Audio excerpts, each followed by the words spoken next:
Good evening, everybody, and welcome to Punch, Kick, Choke, Chat. I'm so excited to be here with you tonight, and thank you for joining us at our different time. You know, if you're in the Toronto General Vibe time, it's a bit earlier, and I'm here. It's 11:30 p.m. in Ireland because I'm traveling, as I like to do, and I'm super grateful to be here. I'm Sean Benson. I'm one of your hosts, and every week it falls on me as we get our podcast going to introduce one of our other hosts, Sensei Suino, who is an 8th Dan in Iaido, a 6th Dan in Japanese Ju Jitsu, a 6th Dan in Judo. And I mean, we can't spend too much time on this tonight, but since the last time we did this show, we've had him up for our weekend seminars with Hanshi and with Sensei Suino teaching with Hanshi Legacy. And what an incredible time. And the one thing I want to say, aside from, I just love training with you. I love being your student, and I love seeing you and being in the same room as you.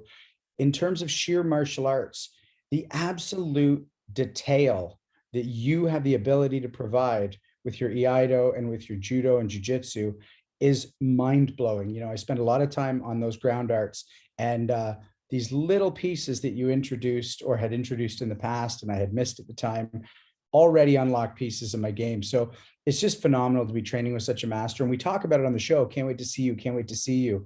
And we'll talk about it with Sensei Toney a bit later. Can't wait to travel and see our guests in person. It's better than the imagined 2 years of buildup. And I just want to say it was better seeing you than 2 years of buildup would have suggested, Sensei. How are you tonight? Doing great, Sean. Thank you so much. I had a great time. What a wonderful weekend of training. Everybody came to play. We had a really good crowd, some great instruction. And I know we'll chat a little bit about that. It's always such a privilege for me to be able to be in the room when Hanshi Legacy is teaching. And then Sean, you and I were lucky enough to pair up for some sparring, and that's always really illuminating for me. I really enjoyed the first third of it when we were going with no gloves and really hammering down. That's a great way to say I miss you and I love you and I'm going to hit you really hard. That was awesome. It falls to me each time we do this show to introduce Sensei Randy Dauphin. And in fact, I was going to mention that event as well. That was held at his dojo in Kitchener, Ontario. And Randy put in a ton of work to make sure that that there were great people in the room as students, great teachers. The atmosphere was terrific. He put us up at his home. You know, we got to train a little bit together, but through the whole thing, Randy, Sensei Dauphin, thank you so much for keeping everything going, making it a great experience.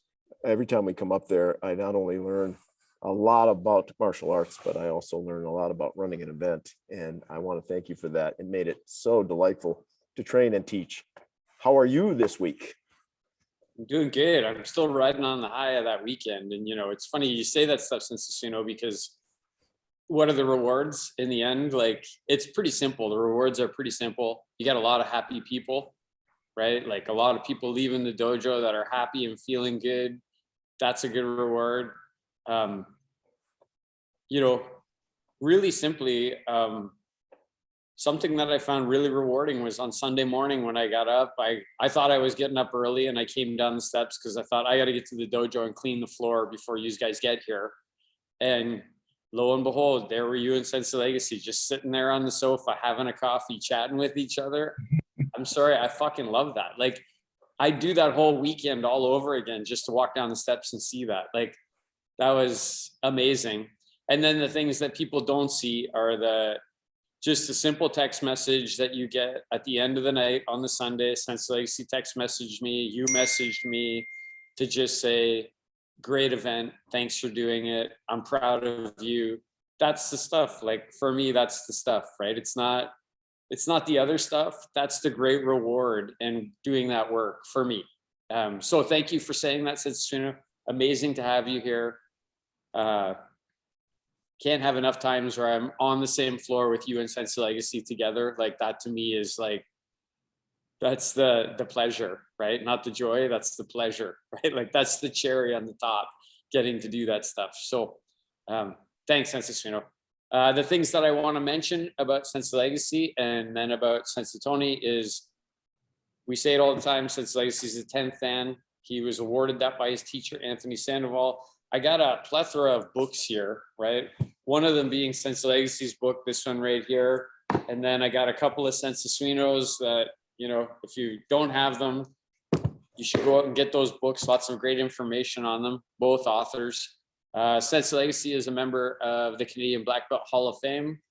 And in his life, he's trained with people like Harold Warden, Benny Allen, whose picture is over there on the wall in this dojo, Master Richard Kim, whose picture is also over there on the wall, Anthony Sandoval, whose picture is on the wall, and he's a student of Sensei Suino's as well. He has a Shodan Miyado from Sensei Suino. And the thing that occurred to me tonight while I was working out is that every single one of us on the call, with the exception of Sensei Toney, we were all introduced by Sensei Legacy. That's Sean Benson, that's Sensei Suino. He made those connections, he forged that path, and then that's why we're all kind of sitting here doing this. And one thing I gotta say is when we did the seminar last weekend, you can't tell when you look at Sensei Legacy on the camera, but you know, he's traveled around the sun a couple of times, and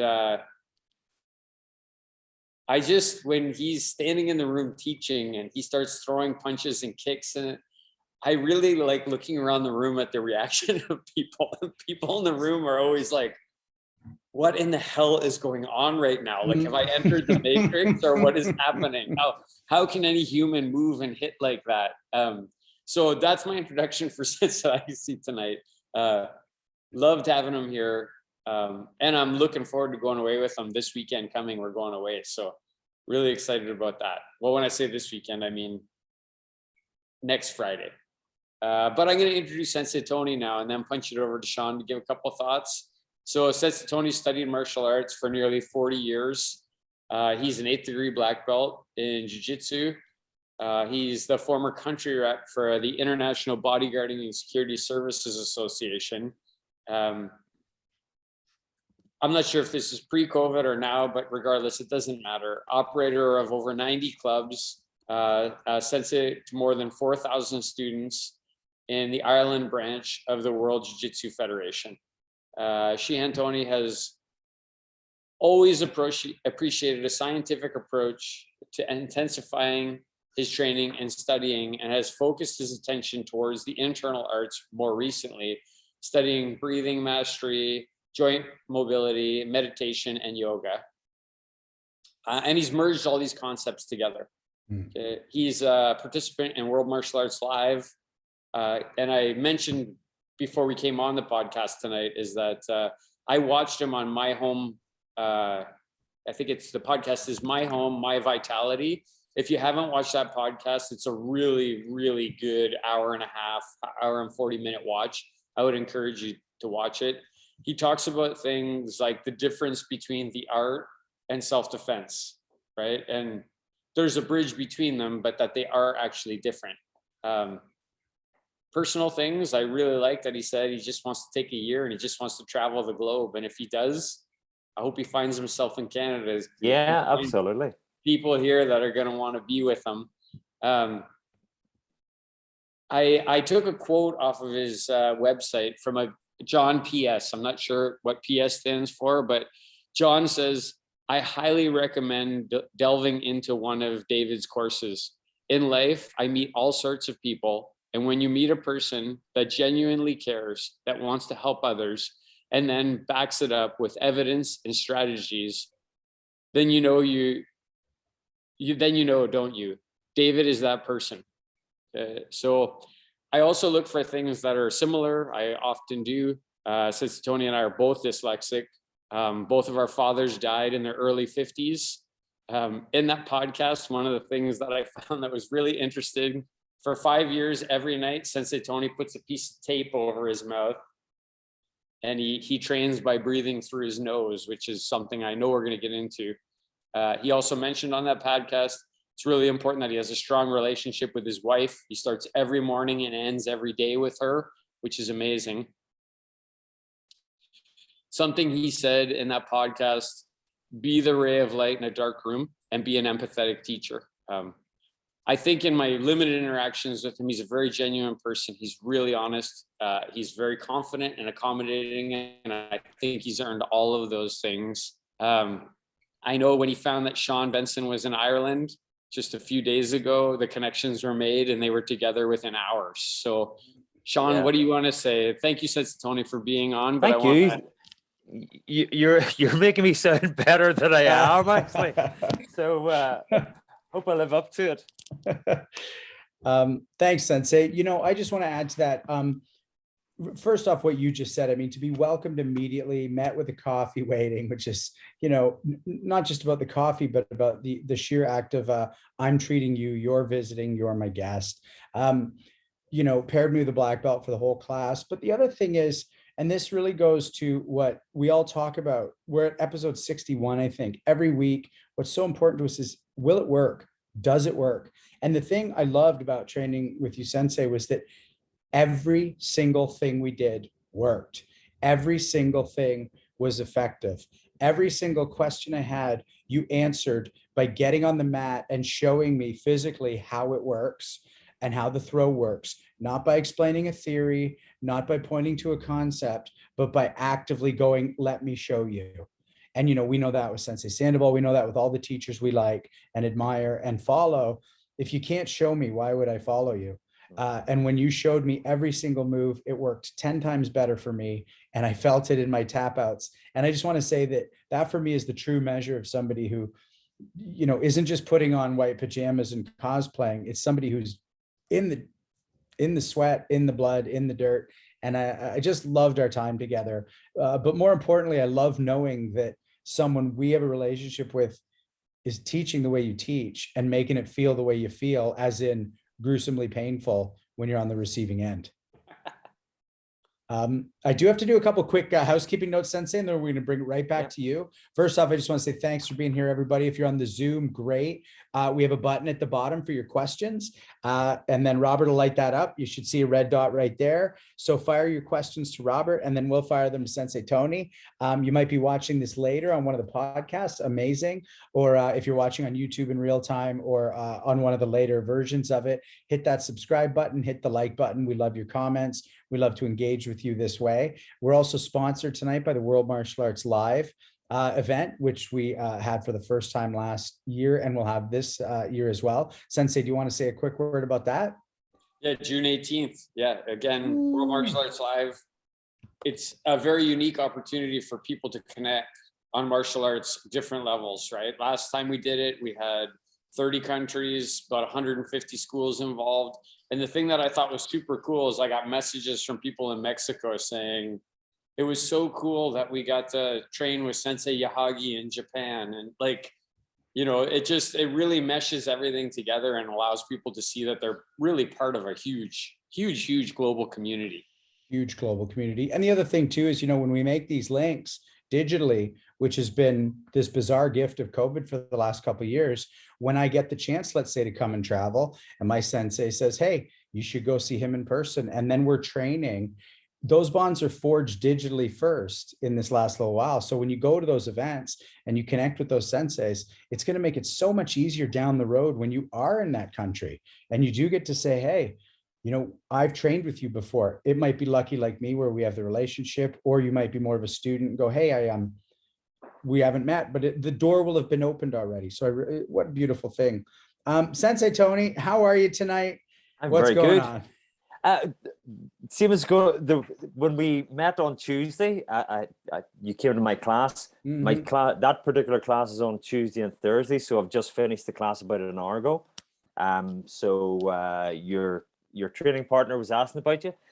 He thoroughly enjoyed training with you. I really love that. Yeah, give him my best. Yeah. And he said what he liked about training, you were asking him questions and you were asking how this worked and how that worked, and hopefully he gave you some. He just recently passed his black belt. He only got his black belt a couple of months ago, so he's really doing well. So yeah, excellent. Everything's good with me.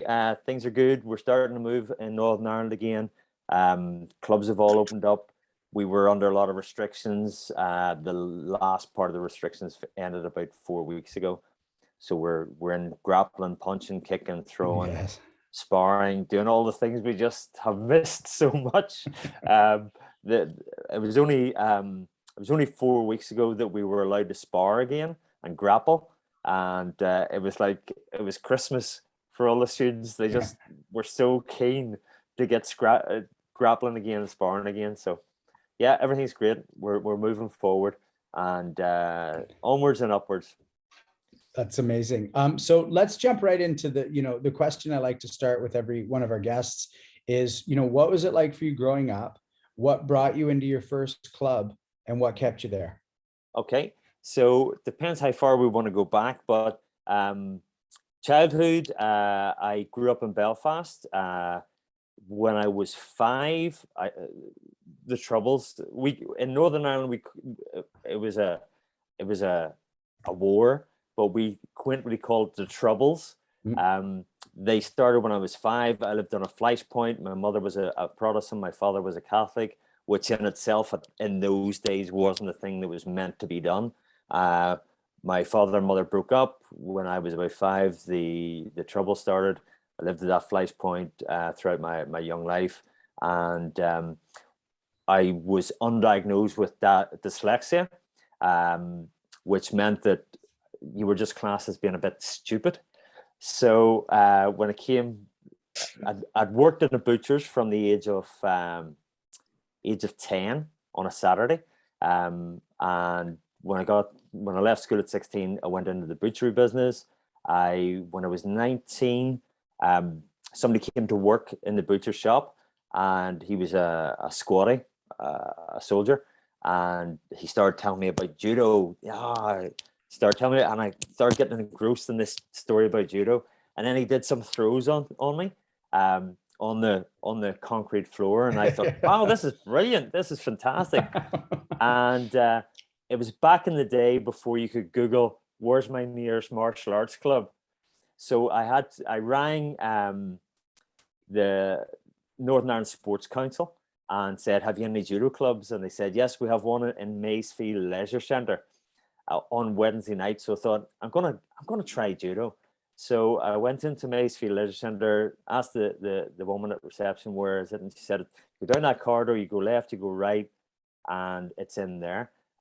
Most people will think dyslexia is about reading and writing, but also I can't tell my left from my right at times.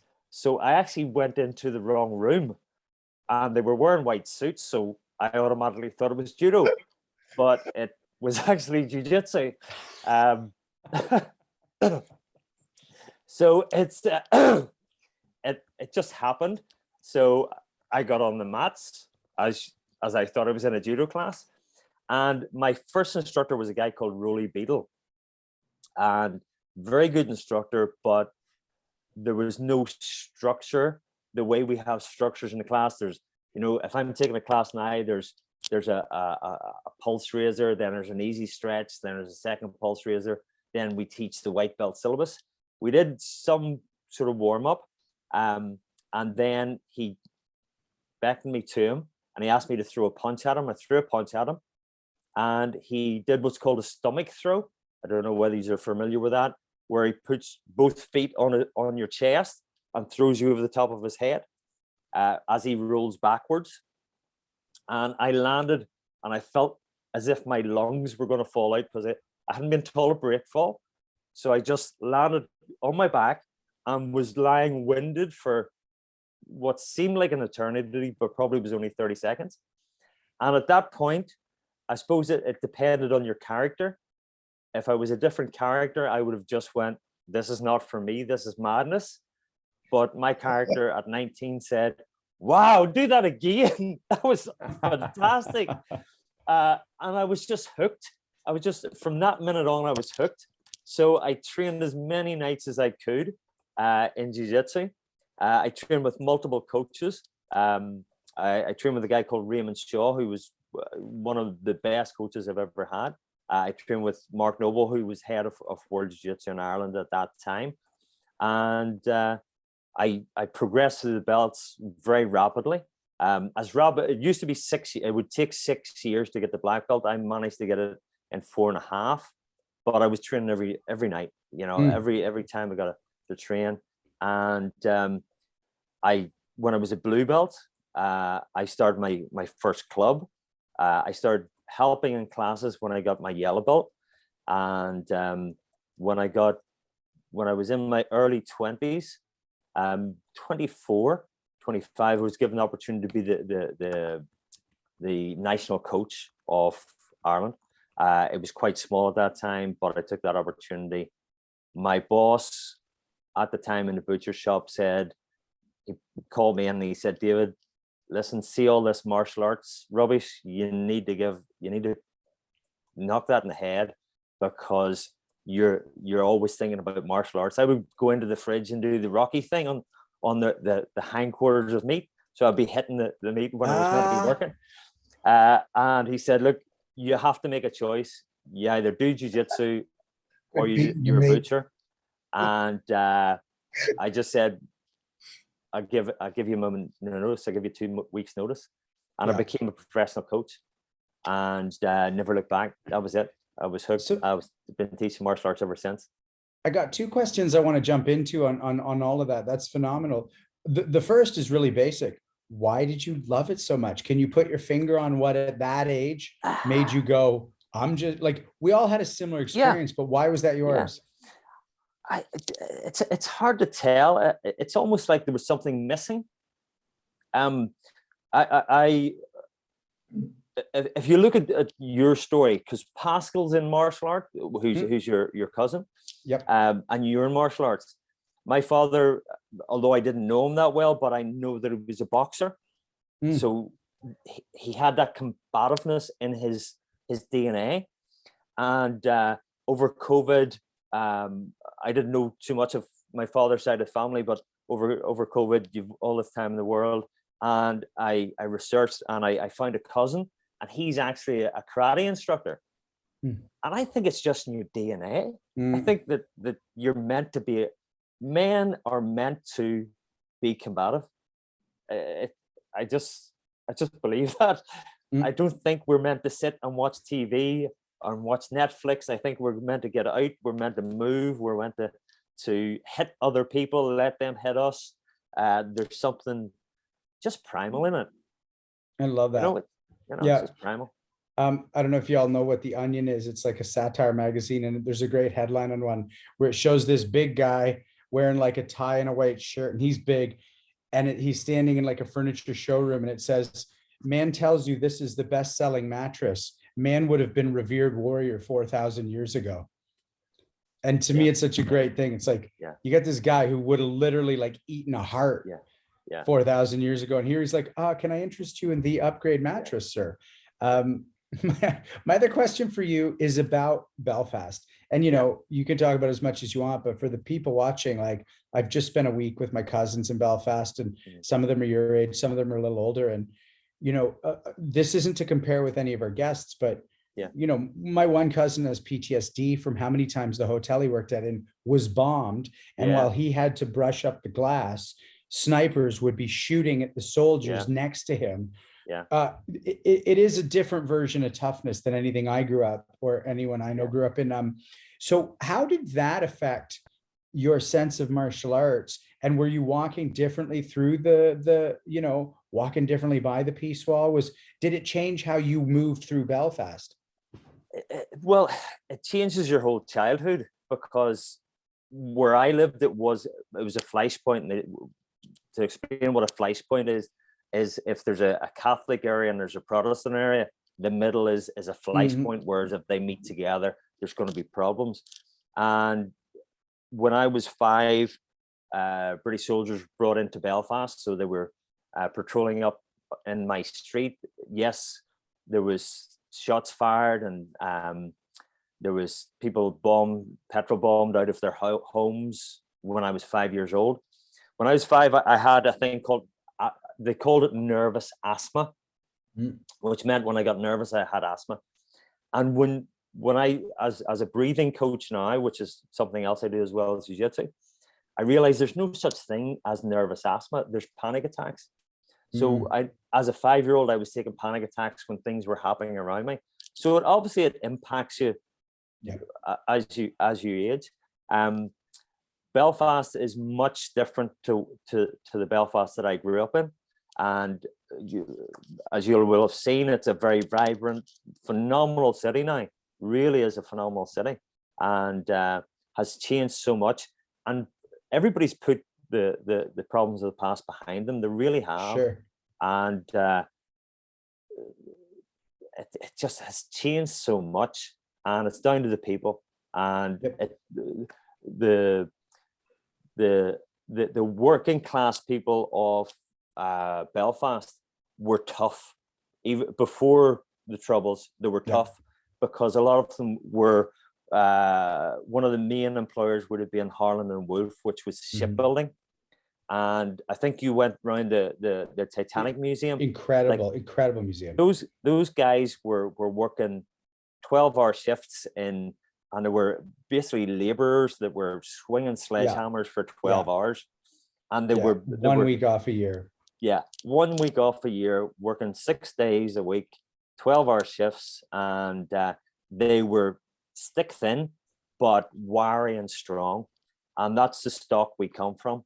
That's the stock, you know. It really is. And again, this isn't really what the interview's about, but I expected to see like a propeller from the Titanic and a window from the Titanic. I didn't understand how deeply entrenched in Irish and Belfast culture that museum was going to be. Yeah. The understanding of who the people were that built those ships. Yeah. Very cool. Yeah.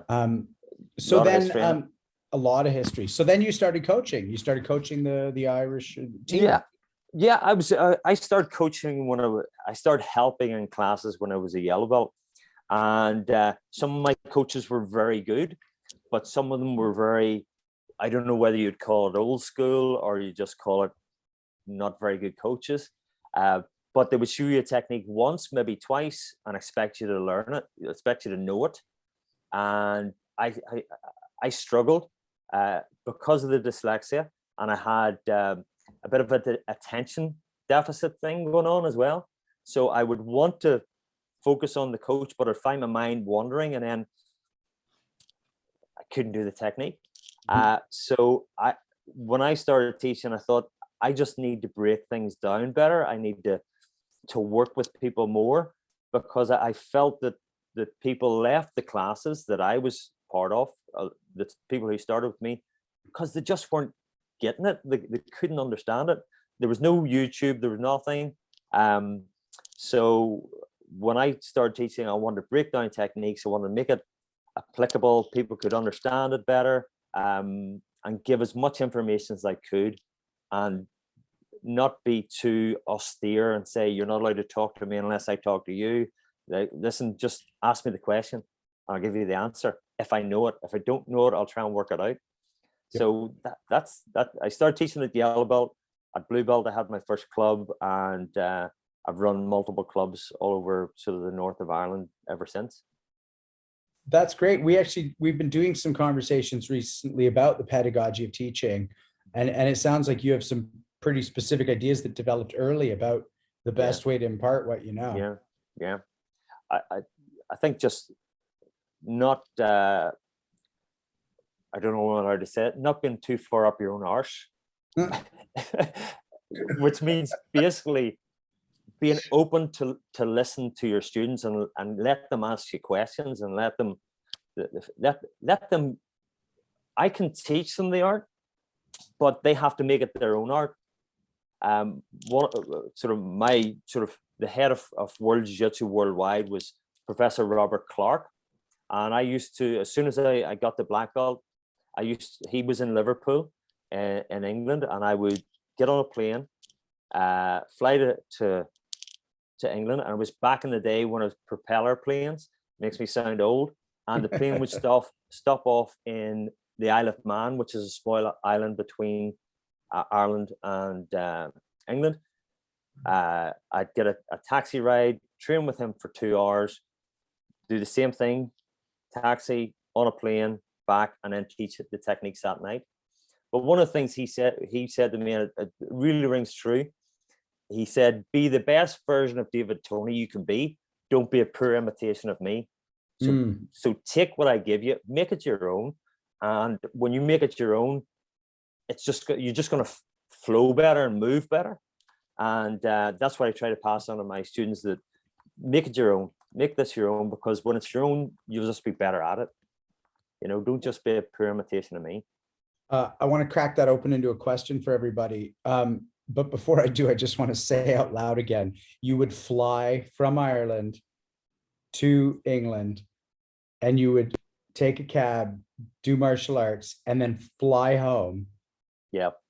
on a like during a normal day Yeah. to On a get your Tuesday. training in, to Yeah. meet your on a Tuesday. teacher Yeah. and get your lessons. Yeah. Yeah. So if you're watching this and you're about to cancel class tonight because it's a little rainy or a little snowy, I know. get to class. Get to class. Yeah. Go find your teacher tonight. Get to class. Yeah. So the question I want to crack open, and we'll start with Hanshi Legacy. Or did you want to add to that, Hanshi? I have a question I want to ask about. Let's the go there. evolution. Okay. I want to know if the evolution of martial arts took place at the same time as in North America. By that I mean, in 1970, when I joined, there weren't very many real karate clubs because everybody at that time was just learning about martial arts. And then it took to actually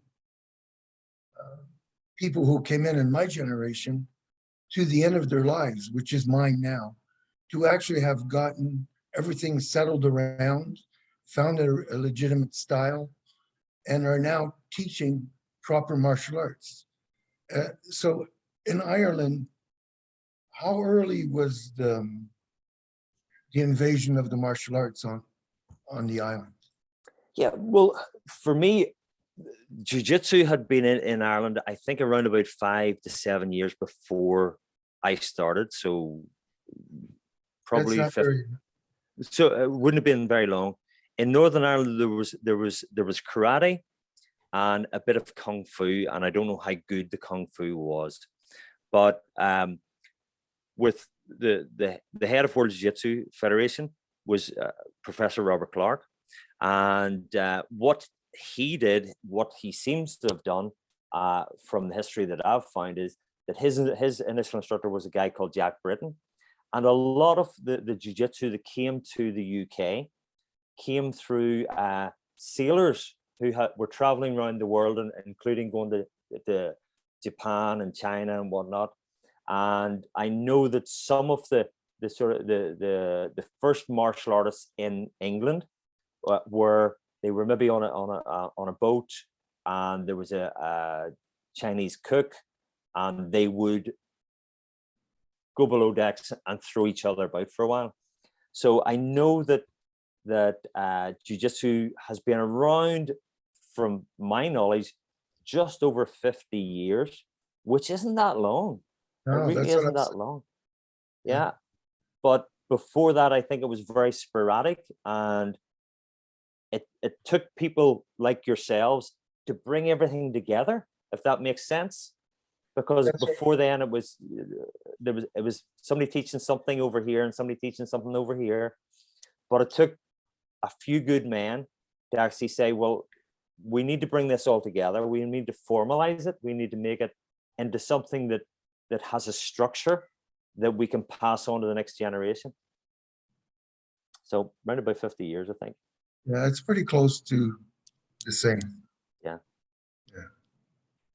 That kind of leads nice into the question that I had, which is, I really love what you said, Sensei. I wrote it down, be the best version of yourself, not a poor imitation of someone else. And so I want to start with Hanshi, and then Sensei Suino, and then Sensei Dauphin, and get your opinions, and then we'll end on you, Sensei Toney. What does that look like? Like, how soon should a martial artist think about being themselves versus just rigidly adhering to a set of standards before they know the art well enough to make it their own? I think that's a question a lot of people watching might have. Hanshi, how much do I have to do exactly what you or Sensei Dauphin say before I can make it my own? The rest of your life, if I'm still your sensei. Right. But the point there is, it's after you get to know your stuff, we'll say, in my opinion, that starts to work on its own. When you start realizing stuff, you sort of have an internal enlightenment of what you know and what you don't know, what fits and what doesn't fit. And then when you do have problems, that's why you have a sensei. Like, I'm 75 and I have a sensei. I know I say that all the time. I think that's important, that people realize that if you're in a lineage, you've got 300 or 400 years of knowledge. If you're with a guy who just took karate with someone for 2 years and goes on his own, he has 2 years knowledge. Doesn't get quite everything. So you're always a student, but, and I think different people vary. Some people are highly intelligent, some people are strong, but you have to approach that in different ways. It's individual. Thanks, Hanchi. I just wrote down internal enlightenments that let you know what you know and what you don't. I think that's really amazing. Sensei Suino? Yeah, that's a really difficult question.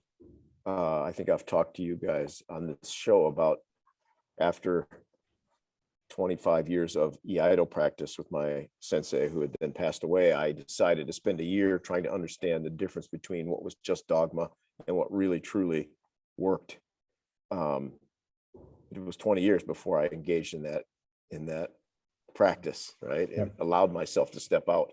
And I learned a lot, and I'm happy to say, actually, it was about 1.5 years of experimentation and study.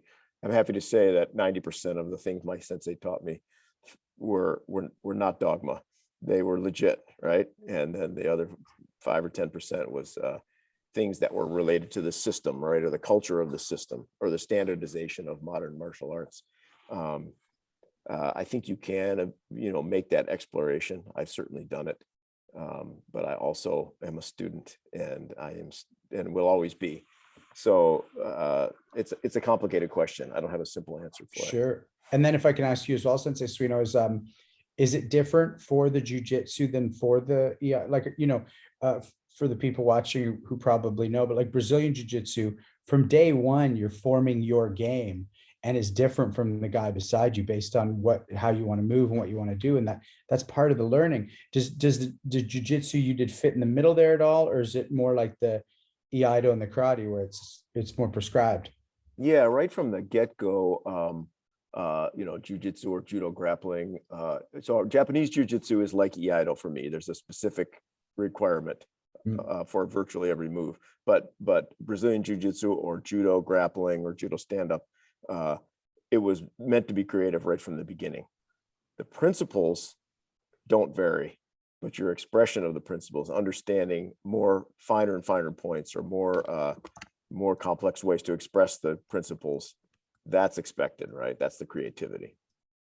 Cool. I'm writing down so much. I'm asking these questions for me tonight. I hope the audience is getting something out of it. Sensei Dauphin? I think if you're a good student,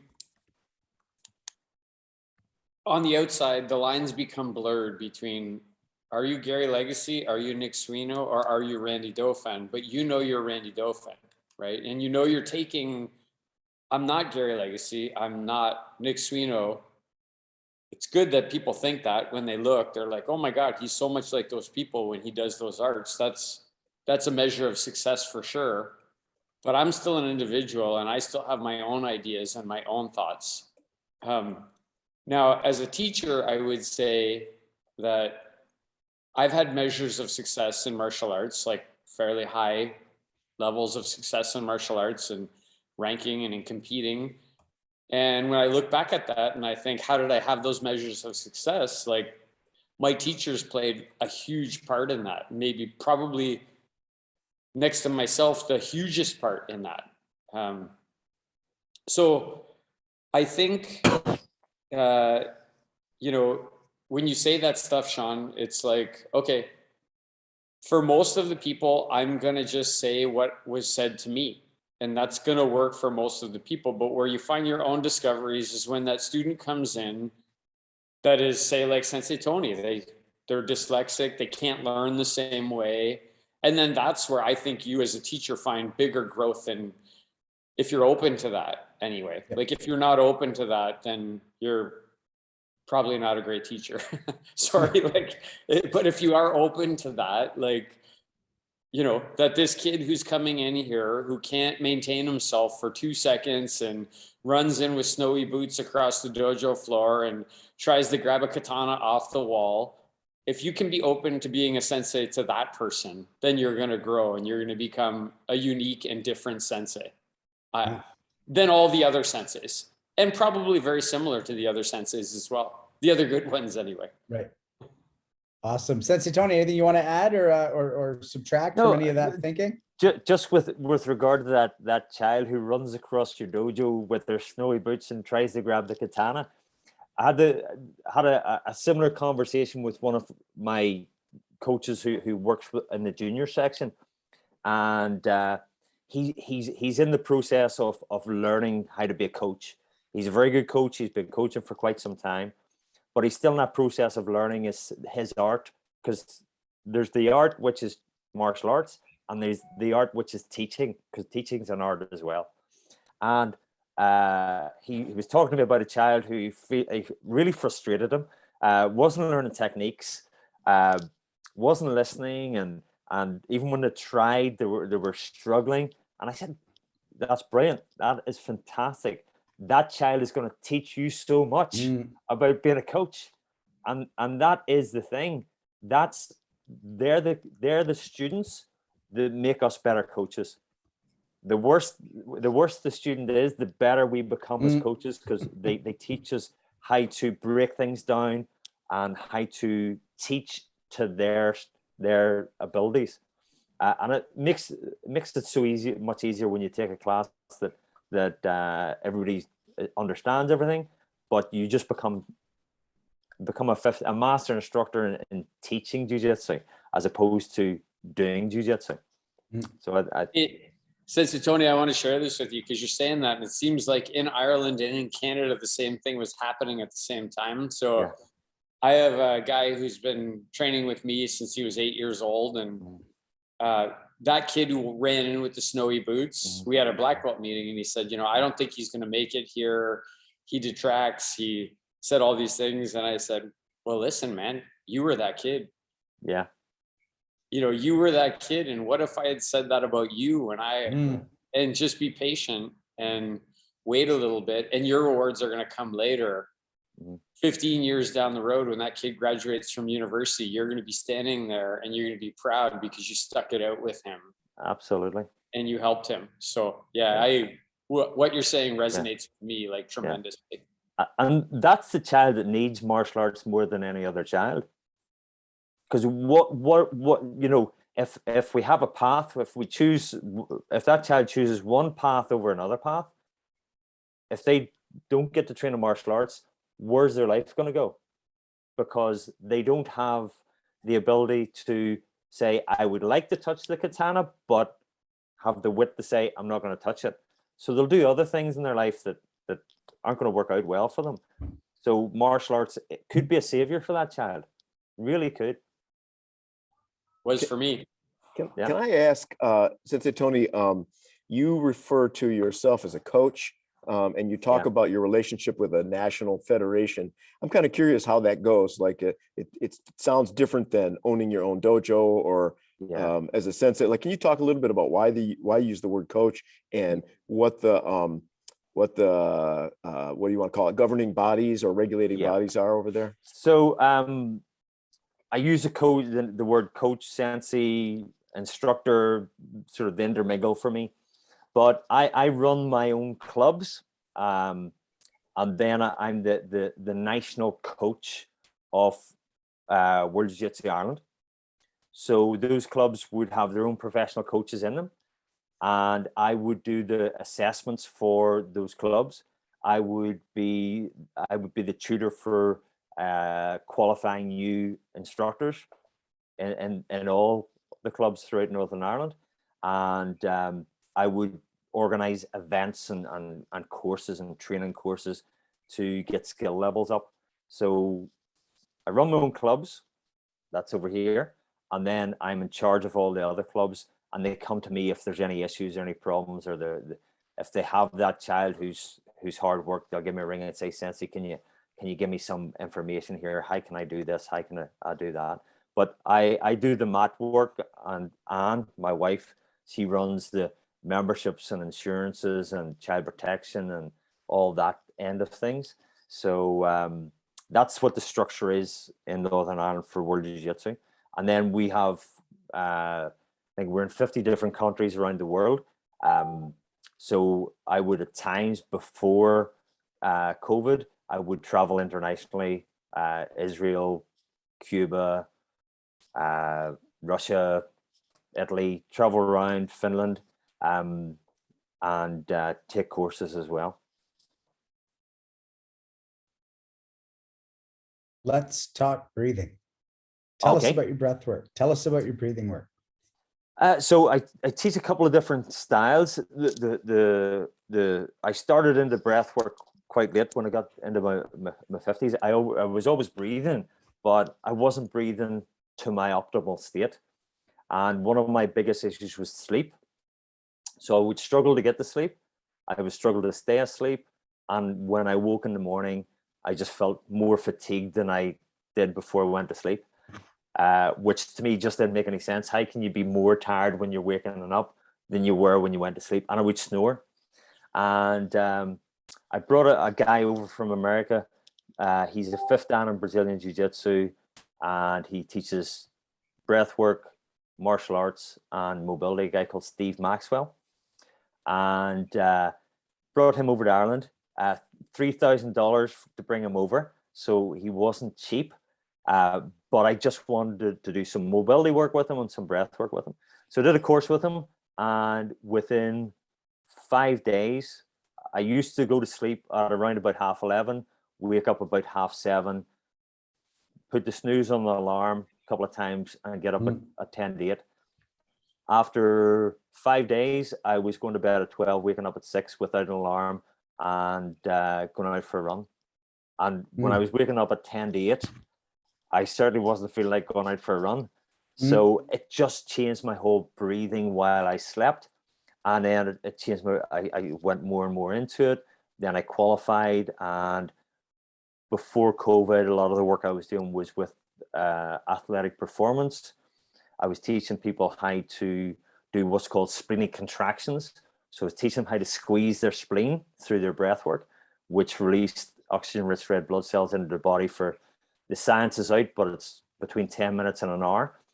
But if you did it in the right way, it sends a signaling molecule to your bone marrow, EPO, and within 3 days, you produce more oxygen-rich red blood cells.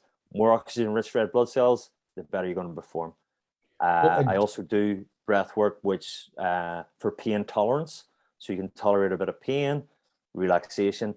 Through COVID, I was doing a lot of free stuff for hospital workers and doctors and teachers on stress, anxiety, and poor sleep. And now we're out of COVID, I'm back into teaching a wee bit more in the functional breathing. But I don't know about your clubs, but I'm finding that people are coming in and they're breathing and like doesn't work. So heavily into the breath work now. Really am. It's just yeah. That's in Sensei Legacy's book, the 3/3 rule.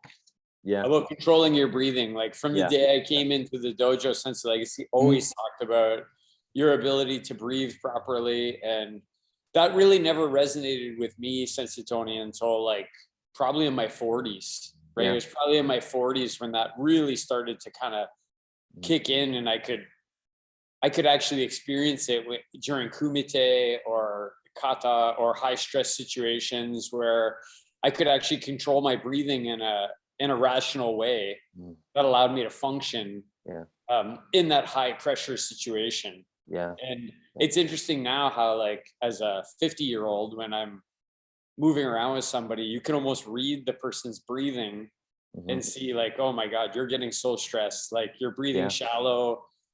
Now you're breathing through your mouth. Now you're, So, and actually when Sensei Suino was here just on the weekend, he had us doing exercises of put your hand on your chest. Now put your hand on your stomach. Now put your hand on your chest and feel where the breathing is coming from. And when I watched your podcast, Sensei Toney, that one, My Home Vitality, I think is what it is. It made me think of Sensei Suino and the things we do in permissions and various breathing exercises he does to get us charged up or to relax us. Or this is something I think everybody on the call should chip in on. those are my mad ramblings right now because I'm excited about what you're talking about. Yeah. Well, if a student is mouth breathing, then generally they have about 30% less oxygen going to their brain. Like, that's massive. 30% less oxygen. And we've all had the student standing in front of us who knows how to do the kata, and they're in their black belt grading, and you say, show me your black belt kata, and they can't remember it. And they can't remember it because it's at the end of a heavy grading and they're getting no oxygen to their brain. And if they just were able to control themselves a bit, control their breath, breathe into their diaphragm, nasally breathe, then boom, they'll remember it again. Sensei Suino, I see you getting excited there, nodding along. What are your thoughts on any of this? What do you want to add to this conversation? Huge topic. Yeah, we could do an hour on this Easily. That's a punch, kick, choke, chat short coming I up think with we gotta Sensei bring- Toney. Sensei Toney, you're on the hook Bring for him another back. one if you don't mind. Breathing is so important. I mean, I learned it early in the martial arts, but just so primitively. And like you, Randy, I sort of came to it more later in life, especially as I needed it for stress reduction, to build stamina. I had some bronchial issues in my 20s. And the doctors told me, well, you have, shitty lungs and small nasal passages. Well, that was bullshit. They didn't know what they were talking about. But when I learned to breathe, well, going back to the same doctors, 3-4 years later, there's like, well, your lungs have transformed. You don't have small nasal passages. Like, they were wrong in the beginning. I mean, breathing has transformed the way I live. Absolutely transformed. And so I am really excited to hear Sensei Toney. I'll tell you something very quickly. I work with a sex therapist in Paris. We're listening. Okay. Talk slowly. We're all listening carefully. So he was a private client of mine learning how to breathe correctly. And this is an adult thing. I'm sure there's not too many below 18s. There's a little blue pill that men of a certain age will take. I don't take it. I don't need to take it.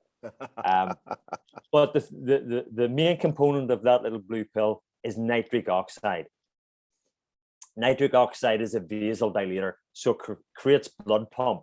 So you can understand what the little blue pill is for. But when we breathe through our mouth, you're not getting any nitric oxide in your body. When you breathe through your nose, you're getting nitric oxide. So if you learn how to breathe correctly, and what I can actually, through breathing techniques, you can actually increase the nitric oxide that you produce in your nasal passage. You draw it into your lungs, and what happens, because of the vasodilator, it opens up your lungs for you. So yeah, I think what's going to happen, Sensei Toney, is Sensei Suino, Sensei Legacy, Benson, our partners are going to say, start breathing through your nose, breathe through your nose.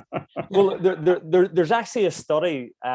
There's a study where it was an American study. People had to get surgery in their jaw, so their jaw had to be wired closed. And after the study, they had a questionnaire, and they said, all these questions that they asked of them, and they said, is there anything else you'd like to add? And a lot of the men said, I don't know whether I should be adding this, but my prowess in the bedroom has increased.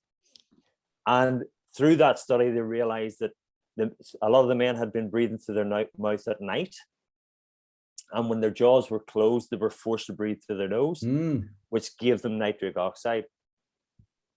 If you're a man, there's two things you need to do in your life, is breathe through your fucking nose and lift heavy things. You have to lift heavy weights to create testosterone. I'm 58, 59 soon. I have no problems. If you wake up in the morning and you look down and there's not something quite hard looking back at you, then you need to lift heavy things to get the testosterone in your body, and you need to breathe through your nose. Those are the two things you need to do. Forget the little blue pills. That's what you need to do.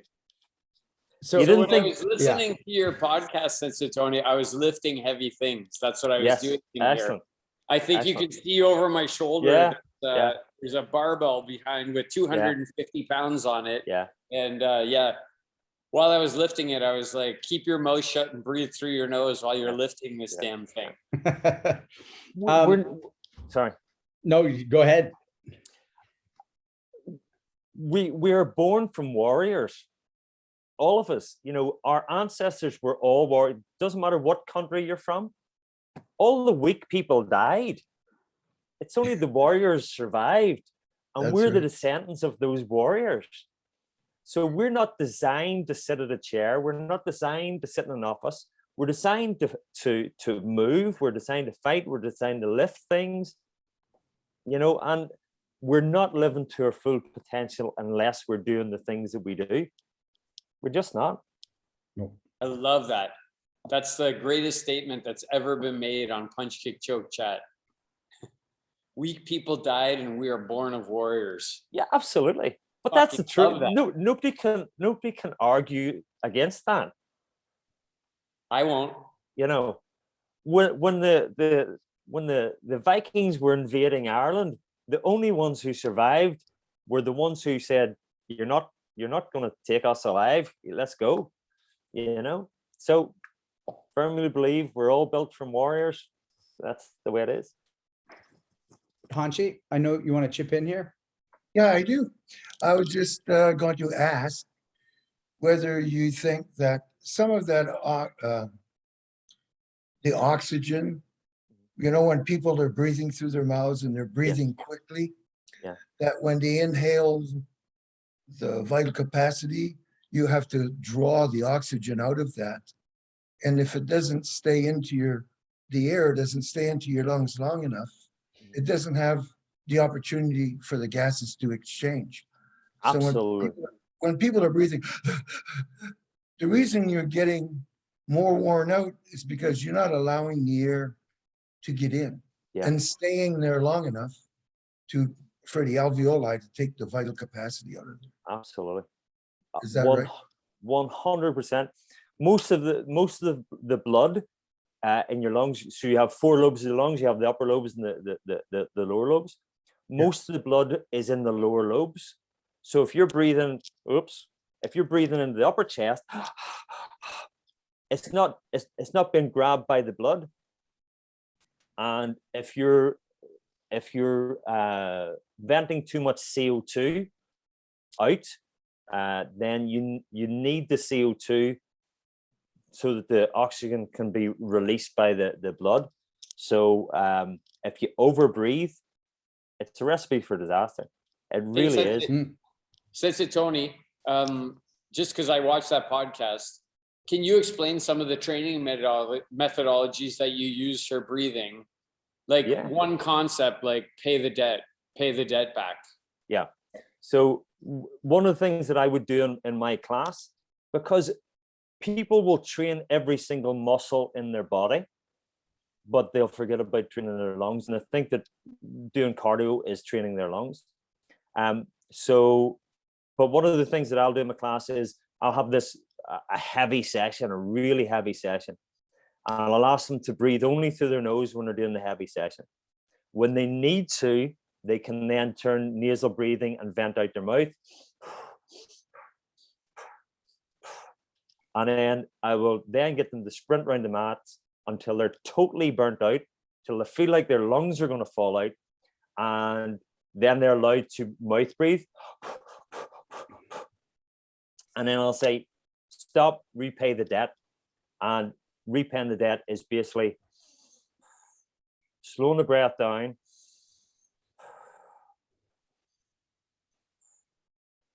and getting to the point as quickly as they can that they've repaid the debt. And what I would say, it's like if you take out a $1,000 loan from the bank, the quicker you can pay that debt back, the better it's going to be for your credit rating. And it's the same with breathing. If you can repay the debt quicker, and it's same as if you were watching an MMA fight, if they can get the breath back between rounds, then the next round is going to be better. And we all know when you're watching a fight and the guy starts to breathe through his mouth, the fight's over. The fight is over. That's, I always say, Hunchy Tony, when I'm fighting with somebody, it's like first hard mouth breathe. It's like, okay, I'm there now. Like we've come to the place where I feel good. You're breathing through your mouth. I feel good. Can confirm. By the way, I just want to add a couple things, for folks watching that we might be taking for granted here.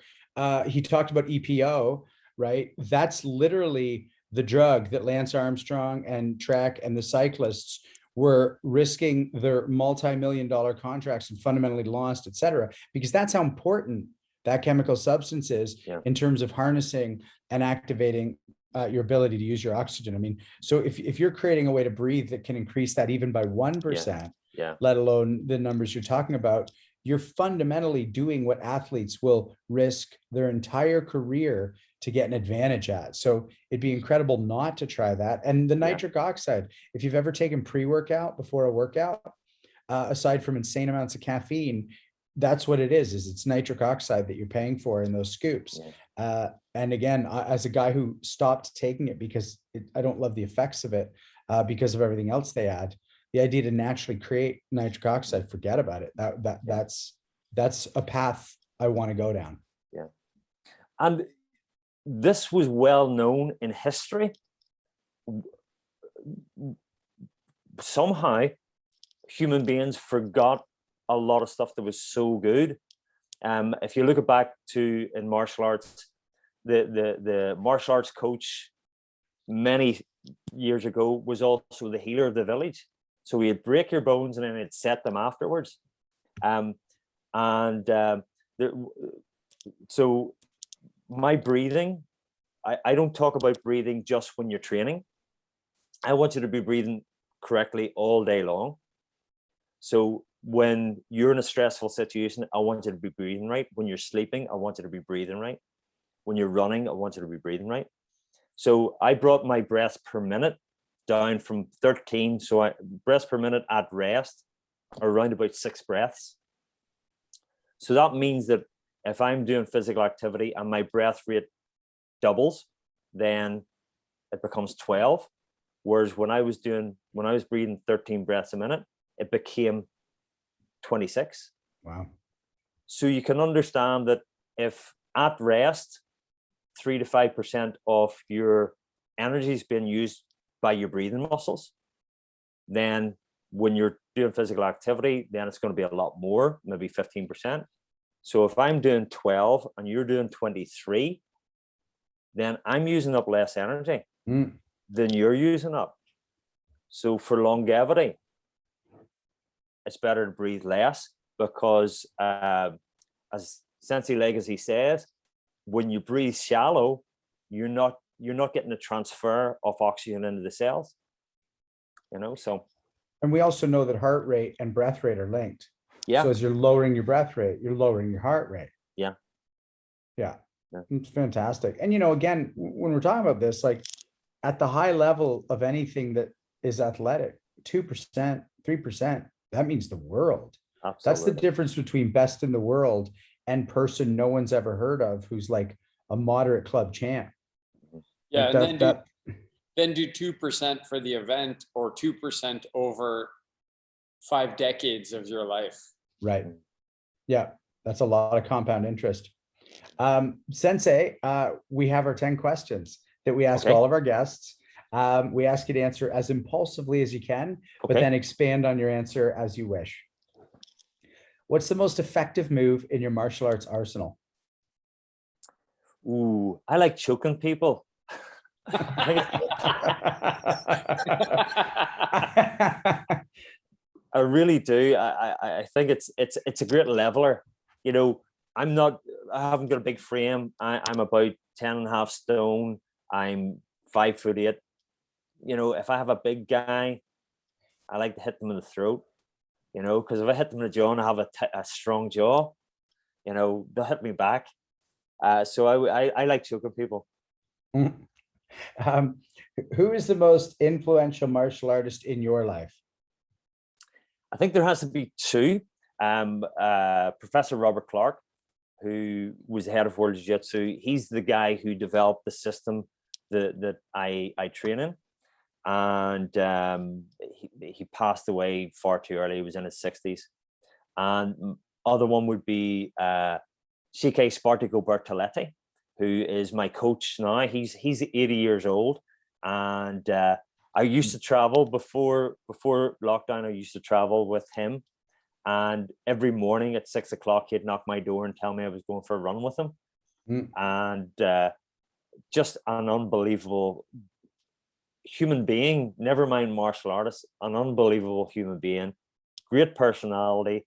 I have some phenomenal stories of traveling around the world and the crazy things that he did, even though he's in his 80s, or he's 80. So it'd be those two would be the main two. But listen, everybody's a teacher. Everybody's a teacher. You know, the 5-year-old child is a teacher. My wife's a teacher. If I had to pick my third best instructor, it would be my wife. She keeps me right. She teaches me how to be a good man. Who do you think is the most influential martial artist of all time, and why? Oh, good question. I don't know. I don't think you can just have one person.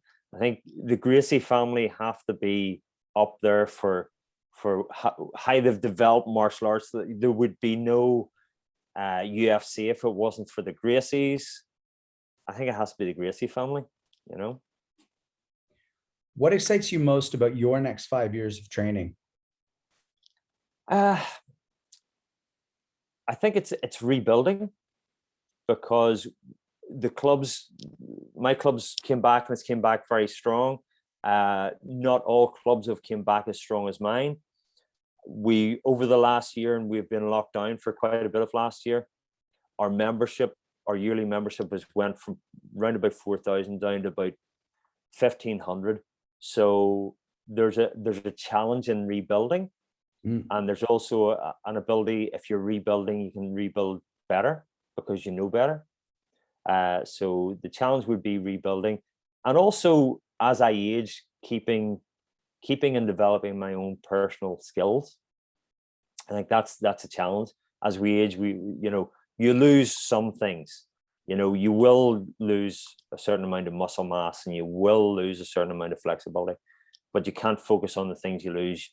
You got to focus on the things that you're keeping and you're developing, you're growing into, and it's a new stage in my life moving forward.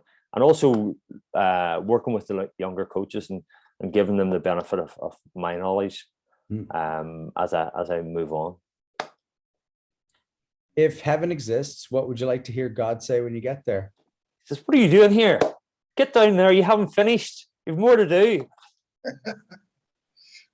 Do you have a favorite film and television martial artist?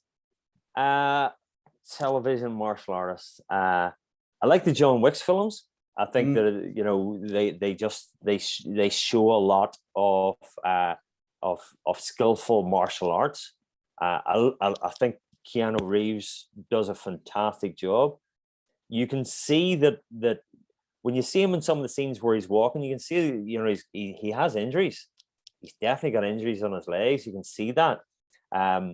He works with I have a guy, an instructor coming over,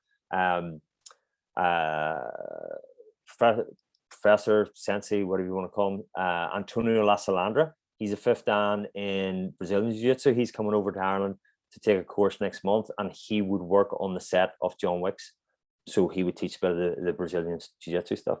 So I think John Wick's, the films, I think the martial arts in that are excellent. Keanu Reeves, Canadian, just saying, Canadian. Is there a martial artist, living or dead, in all of history who you would like to train with the most? I don't honestly know. I honestly don't know. Can't think of one. Can't think of anybody in particular that I would necessarily want to train with. I'd like to have a conversation with Professor Robert Clark, because he passed away too early. You know, he was my coach, and we actually had a memorial to him a couple of weeks ago, because he's passed 10 years ago. And I think that the world of martial arts has changed a lot in the last 10 years, and I'd like to have a conversation with him. So I wouldn't necessarily want to train with him because he would kick my ass, but I'd like to have a conversation. If everyone in the world could have the greatest benefit you've gotten from martial arts, whether they train or not, what gift would they be getting? Ooh, that's a difficult question. I think it's self-knowledge. Self-knowledge. I think it has to be that. Knowing your strengths, knowing your weaknesses. You know, there's no, when somebody's punching you in the face, you can't pretend anything. There's just reality. So I think self-knowledge. I think it's given me confidence. It's given me a lot of friends around the world. It's given me so much. And the last two questions come as a pair. What is your greatest achievement and your greatest regret? Greatest achievement. Marrying my wife, to be fair, having my kids. Yeah, you know. You were going to say that. I knew you were going to say that. Yeah, but you know, martial arts is martial arts, but family's family. You know, I think you have to be a rounded person. If your life is just martial arts and you don't have good family at home looking after you, then you haven't got a rounded life. But if you have both, then wow, fantastic. So that's the first. So what was the question again? Also, greatest regret. Greatest regret. Greatest regret, but there's nothing I could have done about it. Would have been training in martial arts earlier. You know, learning and cross training. You know, I'm Ju Jitsu. I don't train in any other styles. I really don't. But if I started when I was a young man, I would have trained in a variety of different styles, cross trained. When I was training Ju Jitsu in my early days, it was forbidden for you to cross train. Like it just wasn't done. How dare you train with another instructor? So cross training, I would be a regret. Talk about being the light in a dark room. What does that mean for you? That was something that it was actually Steve Maxwell who again was a great influence on my life. What he said, and I've just stolen it from him, so I don't own it. But what he said is, if you're in a dark room and there's a lot of people in that dark room, and you find a chink of light and you see a doorway, and you get into the light, then it's your obligation to keep the door open and ask everybody else, come on, this is the way out. And that's what I personally think. For me, martial arts isn't just about martial arts. And I think that moving out of this 2 years of COVID, martial arts have a great opportunity to impact their community, because I know a lot of people are coming to my classes and they have poor social skills. They just have poor social skills because they haven't been talking to anybody. They have anxiety, they have stress, they have lost the ability to move. So as martial artists, you know, you're a coach, you're an instructor, but you're also a guide through life. And there's so many things. If you learn how to defend yourself physically, then you can learn how to defend yourself emotionally. And I think that that's what people need right now. They need leaders. There's too many sheep and there's not enough wolves. You know, when I say wolves, I'm talking about the right kind of wolves, the pack leaders. And they need people who are going to lead them in the right direction, because there's far too many people willing to lead them in the wrong direction. And where do you think that goes when you got someone going, that's not the light, this is? Yeah, well, everybody has to make. Where do you go with that? Listen, everybody makes their choices. And some of the things that I'm saying as a 58-year-old, my 20-year-old self would not have agreed with. And it's that whole thing that when the student's ready, the teacher will appear. And I really only want to teach people who want to learn. I don't want kids thrown into my class where their mom says he needs to learn discipline or he needs to learn that. I want to work with people who really want to learn, and that's an easy class for me. People who want to learn, who are like sponges and will soak up the information as best they can. Talk a little bit about your bodyguarding instructing and how you turn, a classical dojo based art into something that, special forces people are using. Yeah, well, that's a strange one. So I had a full-time dojo in Belfast back in 2000, and it's difficult for me to explain this, but there was some issues with the paramilitaries, if you know what the paramilitaries in Northern Ireland are. So it turned out that they had a conflict with me, they had a conflict with my dojo, and I got a phone call. It was on the mats. I got a phone call, and it was a friend. They said, "David, you need to get out of the dojo." And I said, "Why?" And he said, "Because the paramilitaries are coming to do your knees. And by do your knees, it means kneecapping me, which basically means putting a gun behind my knee and blowing my kneecap off." As a martial artist, I quite like having knees.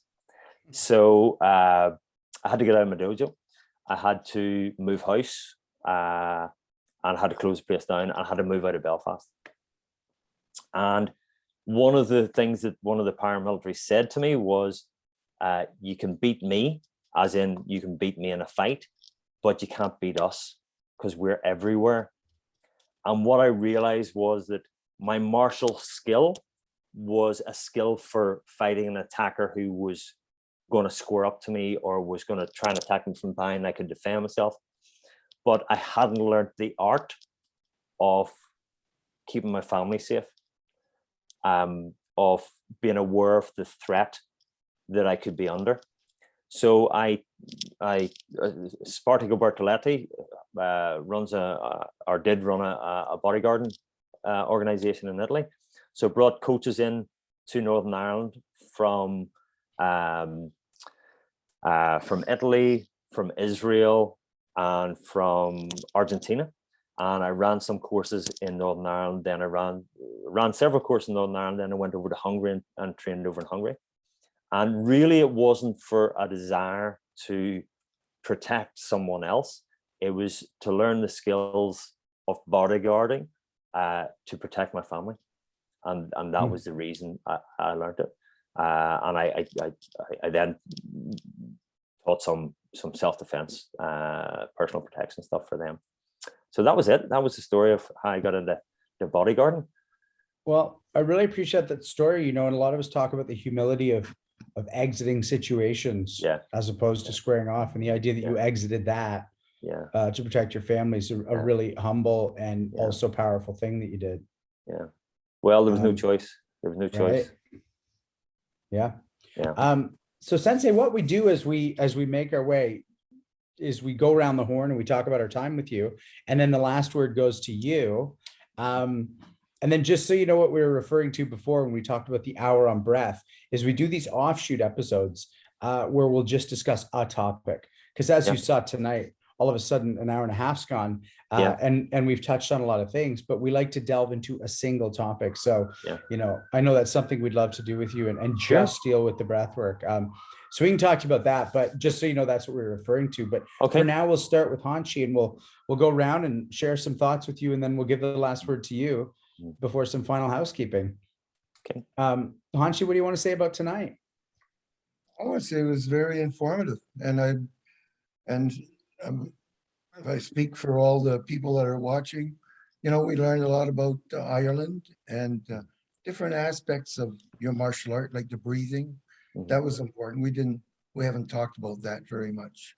So by speaking to you, we've opened up some new things that we can all consider and maybe delve into. We may have you over sometime to see how these things can be applied directly to our particular martial arts. And it was also very nice meeting you. And I've been to Ireland, and the friendliest place I've ever been to. And I intend on going back. So I think that we will probably meet face to face Excellent. sometime soon. Good. Thank you for Excellent. Thank you. Thanks, Sanchi. Sensei Suino? I know Randy likes to go down an extensive list of notes that he's taken, but I'll tell you a few things that I really liked. First of all, I love the fact that your introduction to martial arts was basically getting thrown with a tomoe-nage, and that your response was, let's do more of that. Your boss said, quit all that martial arts rubbish. Also, you had a choice and you made the right choice. I'm going to work on this quote. It's not exact, but I think combativeness is in your DNA. Men are meant to hit others and get hit. It's just primal. Not being too far up your own arse. Be the best version of David Toney you can be. Don't be an imitation of me. Just the name alone, C.K. Spartaco Bertoletti, is ponderous and wonderful. And I would love at some point to hear more about that. Yeah. And then, of course, the quote of the evening, perhaps the quote of the month for us here at Punch Kick Choke Chat is this one. I like choking people. That's what I got. Yeah, excellent. Thanks, Sensei. Sensei Dopat? Yeah. Right.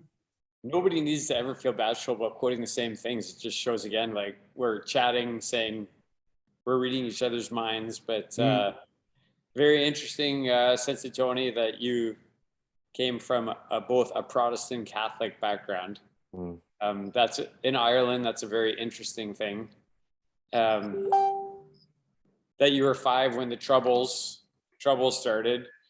The things you said about being dyslexic and stupid, people just kind of, because you couldn't learn the same way as other people, that resonates really strongly for me personally. Like sitting in a study carrel just because I couldn't figure out how to learn like other people.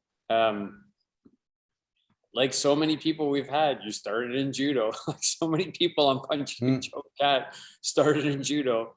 And I think it's kind of funny that you thought you were in a judo class, but you were actually in a jiu-jitsu class. Like that's pretty cool.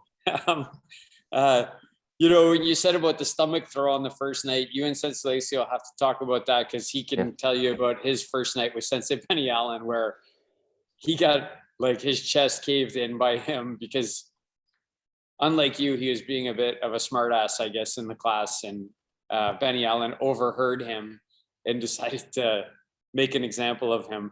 I really like that you had a butcher boss who said, you got to give this martial arts up. And you said, I'm out of here in 2 weeks. That's everybody on this call would have done the same thing. You said men are meant to be combative. As a teacher, you need to break things down so that it's applicable for everyone. You also mentioned that sailors brought martial arts to Ireland, just like all the other places. Those are the people in the boats brought the martial arts to the different places. There's the art of martial arts and also the art of teaching. We got into that. Mouth breathing, 30% less oxygen to your brain. So let's all start breathing through our nose a little bit. The week people died, we were born of warriors. I'm going to write that on the board over there, that the week people died and we're born of warriors. I like that. Breathe through your nose and lift heavy things.